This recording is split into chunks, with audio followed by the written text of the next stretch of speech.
ṣe ń sọ lọ èmi olóyè Afipátájagun ọmọ wọn ní Mọdákẹ́kẹ́ nípa ọ̀rọ̀ Sunday Igboho ọmọ Adéyẹmọ mo gbé òṣùbà fún torí akọni ni akọgini tí kìí soje mo mọ̀ bí mo ṣe ń sọ lọ ó sì mọ̀ mí mo ní ta bá rí akọni bíi mẹ́ta mẹ́rin bíi Sunday ilẹ̀ Yorùbá ó dájú báyìí lọ èmi gẹ́gẹ́ bí ẹnìkan fúnra mi o Afipátájagun ọmọ wọn ní Mọdákẹ́kẹ́ lé àwa ìsáfógun bó bá ti yẹ ó yá ilẹ̀ Yorùbá wọn ò kó wa lẹ́rú rí tí àwọn Fúlàní bá láwọn ò ní gbà láàbọ̀ àwa gan-an àwọn fún wọn lẹ́kùn nítorí pé ìgbà tí wọ́n ń kidnap àwọn èèyàn kò sí nǹkan tí àwọn ìjọba wa rí ṣe sí ìgbà tí wọ́n ń pààyàn tí wọ́n á gé obìnrin lórí tí wọ́n á bá sùn tí wọ́n á gé orí ẹni ẹlẹ́ni tí àwọn èèyàn ń pariwo tí wọ́n ń ké tí wọ́n lọ sí fọ́n tí wọ́n mú ọba wọn tí wọ́n ń gbé kọ̀sẹ́ tó sọ̀rọ̀ ńgbà yẹn o wọ́n pàdánù ìgbà tí eṣinṣin ń jẹ elégbò ni wọ́n rí o ìgbà tí elégbò ń jẹ eṣinṣin ìgbà tí elégbò ń jẹ eṣinṣin ni wọ́n rí o ìgbà tí eṣinṣin ń jẹ elégbò kọ̀sẹ́ tó sọ̀rọ̀ ńgbà yẹn wọ́n bọ́ lu Bàràpá wọ́n dédé wọ́n á lọ mọ́ kidnap àwọn èèyàn ń gbowó lọ́wọ́ wọn wọ́n mú ọmọ wọn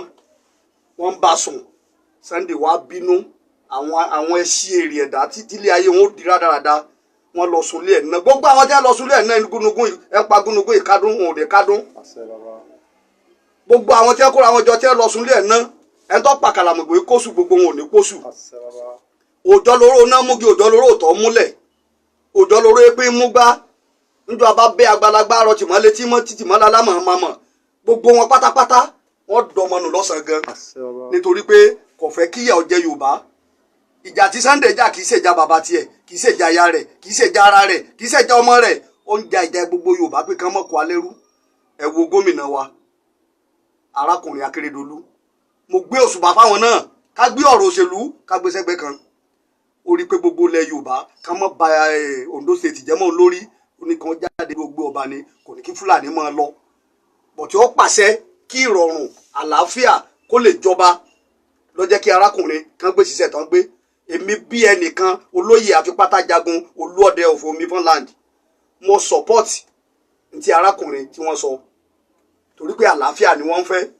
wọn à fẹ́ pé kí Ondo State ó bàjẹ́ wọn ní kó dàrú eléyìí tí Sunday dẹ́ ń ṣe kí àlàáfíà lè dé ilẹ̀ Yorùbá ilẹ̀ káàárọ̀ òjíire ni ṣé bí wọ́n ṣe lọ sílẹ̀ Haúsá tí Boko Haram wọ gbogbo bẹ̀ tí wọ́n gbogbo Kaduna gbogbo gbá gbogbo àwo tí wọ́n jù gbádùn tí wọ́n dò sàkà igbó Sangisa ṣèbí bí Sunday ṣe gbéra yìí àwọn yẹn náà mọ̀ pé èèyàn ń bẹ ńlẹ̀ Yorùbá ibẹ̀ ìṣẹ̀lẹ̀ táwọn lè dédé wọ̀ anyhow láti lọ́ mọ́ jà láti lọ́ mọ́ bà nǹkan jẹ́ mo fẹ́ kí bí wọ́n ṣe gba Ìlọrin nígbà níjọ́ àná ẹ̀yin Yorùbá ẹ má sùn bàbá wa Aláàfin Ọ̀yọ́ Ọọ̀ni of Ifẹ̀ Àtọ́jọ́ of Òṣogbo Ògúnṣọ́ of Mọdákẹ́kẹ́ Èwí of Ẹdó gbogbo ẹ̀yin ọba lọ́ba Ààrẹ Ọ̀nà Kakanfò Gani Adams ẹ má sùn ẹ dìde ẹ má jẹ́ kíyà ó jẹ ilẹ̀ Yorùbá torí pé bí ogun bá dé àwa yóò sáfógun ẹ béèrè ẹ tó mọ̀ mí èmi náà ń pè l'Afipátájagun ọmọ wọn ní Mọdákẹ́kẹ́ ilé arógun mọ́sálí àlọ́dúnmọ́dìdí gbàgbọ́ lọ́wọ́ ọmọ ojo ilẹ̀ Yorùbá ò gbọ́dọ̀ bàjẹ́ àlàáfíà là ń wá ẹ̀yin gbogbo gómìnà ẹ lọ ṣèpàdé àlàáfíà.